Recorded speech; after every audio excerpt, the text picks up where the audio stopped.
Bismillahirrahmanirrahim. Assalamu alaikum everyone. Welcome to Barkat Academy Online. So 9th class chemistry chapter number 4 start करेंगे आज से हम. That is structure of molecules, right?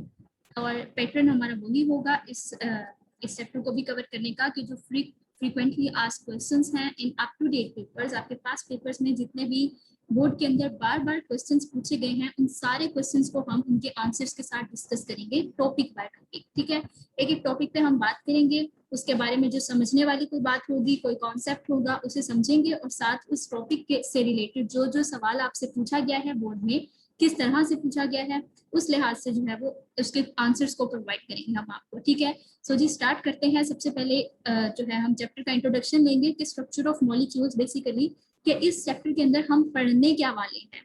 ठीक है, तो इस चैप्टर के अंदर हम क्या कवर करेंगे. तो सबसे पहले जी आपको पता होना चाहिए कि what is molecule. Structure of molecules है ना, कि मॉलिक्यूल का स्ट्रक्चर हम पढ़ेंगे इसमें. तो मॉलिक्यूल क्या है बेसिकली, हमने चैप्टर ये सारी बातें जो है वो चैप्टर 1 के अंदर जो है अब तक जितना हम कवर कर चुके हैं चैप्टर 1 में हमने इसमें सबसे ज्यादा इन चीजों को पढ़ा था. ठीक है, तो हम थोड़ा बहुत इनके बारे में जानते हैं. अब हम इनकी डिटेल को जो है वो फर्दर स्टडी करेंगे. So what is a molecule. Molecule क्या होता है. मॉलिक्यूल एक ऐसी छोटी चीज है किसी भी कंपाउंड की, ठीक है, किसी भी सब्सटेंस की एक ऐसी छोटी चीज दैट कैन एग्जिस्ट इंडिपेंडेंटली, है ना, कि जो अकेली एग्जिस्ट कर सके, नेचर में स्टेबल हो, अकेली रह सकती हो और क्या करे कि वो सारी की सारी अपनी प्रॉपर्टीज वही शो करे जिसका ये हिस्सा है. मतलब अगर ये किसी एलिमेंट का पार्ट है तो इसकी सारी प्रॉपर्टीज एलिमेंट जैसी हो, अगर ये कंपाउंड का पार्ट है तो इसकी सारी प्रॉपर्टीज कंपाउंड जैसी होनी चाहिए. ठीक है, तो आई होप सो आपको कुछ याद आ रहा होगा कि हमने ये पढ़ा था कि मॉलिक्यूल क्या होता है. तो मॉलिक्यूल बेसिकली क्या होता है कि कॉम्बिनेशन ऑफ एटम्स है. जैसे हमने इसकी टाइप्स पढ़ी थी, मोनोटॉमिक, डायटॉमिक, ट्राइटॉमिक वगैरह, कि इसमें क्या होता है कॉम्बिनेशन ऑफ एटम्स होता है. एक molecule is a combination of atoms जो आपस में मिलकर रह रहा है ताकि वो स्टेबल हो सके, एनवायरनमेंट में रह सके. ठीक है, कि वो अकेला एक एटम जो है हमारे एनवायरनमेंट में एग्जिस्ट नहीं कर सकता. सो ये क्या करते हैं, दो या दो से ज्यादा एटम्स जो है वो आपस में मिलकर रहना शुरू कर देते हैं. ठीक है, तो उस तरह से एक मॉलिक्यूल बनता है.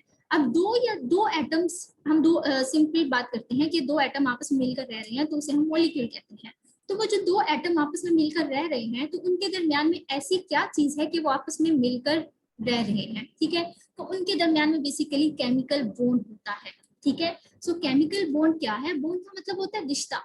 ठीक है, जिस तरह से हमारा जो है वो किसी दूसरे शख्स के साथ एक रिश्ता होता है कि ये मेरी जो है ये मेरे पेरेंट्स हैं, ये मेरी बहन है या भाई है, so we are having a bond with them. ठीक है, तो वो जो रिश्ता है वो हमें नजर नहीं आ रहा बट वो रिश्ता है, एग्जिस्ट करता है. ठीक है, इसी तरह से ये जो बॉन्ड है ये हमें नजर तो नहीं आता. ठीक है, कि ये दो एटम्स हैं, इनके दरमियान में इस तरह से बॉन्ड बना हुआ है, नहीं. क्या है कि इनके दरमियान में एक फोर्स है, एक अट्रैक्शन है कि ये एक दूसरे की तरफ खींचते हैं. राइट, सो अ केमिकल बॉन्ड क्या है. अ chemical bond is just a force of attraction between two atoms. ठीक है, तो दो एटम जो मॉलिक्यूल के अंदर रह रहे हैं वो किस तरह से आपस में रहते हैं, क्योंकि इनके दरमियान में एक फोर्स ऑफ अट्रैक्शन पाई जाती है. ठीक है, तो उस फोर्स ऑफ अट्रैक्शन का नाम है बेसिकली केमिकल बॉन्ड. ठीक होगी बात. आगे क्या है हमारे पास, रीजन ऑफ बॉन्डिंग. ये बॉन्डिंग करते क्यों है. अभी मैंने आपको थोड़ी देर पहले बताया कि बॉन्डिंग करने की वजह सिर्फ ये होती है कि वो स्टेबली जो है वो एनवायरनमेंट के अंदर एग्जिस्ट कर सके. ठीक है, कि वो रह सके एनवायरनमेंट के अंदर. अब स्टेबल होने का मतलब क्या, डेफिनेशन क्या है. मतलब हम कहेंगे, हमसे कोई पूछे कि आजकल के दौर में कि कोई बहुत ज्यादा स्टेबल है तो उसकी क्या डेफिनेशन है, मतलब फिर हमें यही समझ आएगा ना कि उसके बाद बहुत ज्यादा पैसा है, ठीक है, वो बहुत अमीर है या इस तरह से. तो ये इससे हमें पता चलता है कि वो स्टेबल है आदमी. तो एक मॉलिक्यूल के पास जो है एक मॉलिक्यूल क्यों बनता है, ठीक है, उनके लिए स्टेबल होने की क्या डेफिनेशन होती है कि इसके पास इतनी चीज आ जाए तो वो स्टेबल हो जाएगा. राइट, तो इस पे भी हमने बात की थी basically octet rule and duplet rule, कि एक एटम जो है वो हमेशा कोशिश करता है कि उसका ऑक्टेट या फिर ड्यूप्लेट जो है वो कंप्लीट हो जाए. ऑक्टेट क्या है कि उसके अपने वैलेंस शेल के अंदर 8 इलेक्ट्रॉन पूरे कर ले, और डुप्लेट क्या है, डुप्लेट सिर्फ दो एटम्स के लिए है जो कि हाइड्रोजन और हीलियम है. इसको हम इतना ज्यादा डिस्कस नहीं करते कि हाइड्रोजन और हीलियम के जो आउटर मोस्ट शेल है, क्योंकि वो के शेल होता है तो उसमें आई दो सिर्फ इलेक्ट्रॉन सकते हैं, तो वो ड्यूप्लेट रूल को फॉलो करते हैं. ठीक है, तो बाकी सारे जो है वो ऑक्टेट रूल को फॉलो करते हैं कि वो अपने वैलेंस शेल के अंदर 8 इलेक्ट्रॉन्स को पूरा कर ले. ठीक है, इससे क्या होता है कि वो किस तरह के दिखने लगते हैं, अपने एक नोबल गैस जैसे दिखने लगते हैं, ठीक है। जिस तरह से सोडियम है, सोडियम के वैलेंस शेल में सिर्फ एक इलेक्ट्रॉन है, तो वो क्या करता है, वो उस इलेक्ट्रॉन को किसी दूसरे को दे देता है और उसके साथ बॉन्ड में आ जाता है, ठीक है। वो दोनों मिलकर रहना शुरू कर देते हैं, जैसे Cl को वो दे देता है तो NaCl बन जाता है, राइट। और Na का फिर जो नीचे वाला शेल होता है, एक देने के बाद नीचे वाला शेल होता है वो कंप्लीट हो जाता है, उसके अंदर पहले से 8 इलेक्ट्रॉन मौजूद होते हैं, तो अब वो स्टेबल हो जाता है और उसकी अब इलेक्ट्रॉनिक कॉन्फ़िगरेशन जो है वो किस तरह की नजर आती है, नियोन के जैसे की। तो सबकी एक दौड़ है सब एटम्स की कि वो किसी ना किसी तरह से अपनी इलेक्ट्रॉनिक कॉन्फ़िगरेशन किस तरह की लिए है, नोबल गैसेस की तरह की। तो अब नोबल गैसेस के तक पहुंचने के लिए उन्हें बॉन्डिंग करना पड़ती है, जिस तरह बनने को वो अपना एक इलेक्ट्रॉन किसी के सुपुर्द करना था, दैट्स वाई उसने बॉन्ड बनाए हैं Cl के साथ, राइट। होप सो ये आपको बात भी समझ में आ गई होगी। नेक्स्ट है जी टाइप्स ऑफ बॉन्डिंग, शेयरिंग और कंप्लीट ट्रांसफर, राइट। अब ये जो बॉन्डिंग है ये किसी मतलब बॉन्डिंग की काफी जो है वो टाइप्स होती हैं आगे से। ज्यादातर जो मोस्ट कॉमन है that is sharing and the complete transfer of electrons, ठीक है। जैसे अभी मैंने आपको NaCl की एग्जांपल दी है, तो उसमें हमने देखा कि कंप्लीट ट्रांसफर हुआ, Na ने अपने जो अपना इलेक्ट्रॉन था वो अपने पास रखा ही नहीं, सारे का सारा जो है वो Cl के पास ट्रांसफर कर दिया, ठीक है। ये हम एग्जाम्पल पहले भी पढ़ चुके हैं चैप्टर 1 में, दैट्स व्हाई मैं इसको एग्जैक्ट इसी तरह आपके सामने रख रही हूँ, ठीक है। तो NaCl, Na ने क्या किया, अपने सारे के सारे अपना पूरा एक इलेक्ट्रॉन था वो पूरा ही Cl को ट्रांसफर कर दिया। ये होता है कंप्लीट ट्रांसफर ऑफ इलेक्ट्रॉन। और शेयरिंग क्या होता है कि जैसे अब हाइड्रोजन है, हाइड्रोजन जो है वो अपनी H2 की फॉर्म में पाया जाता है नेचर में, कभी भी H अकेला नहीं होता, हम हाइड्रोजन गैस को H2 लिखते हैं।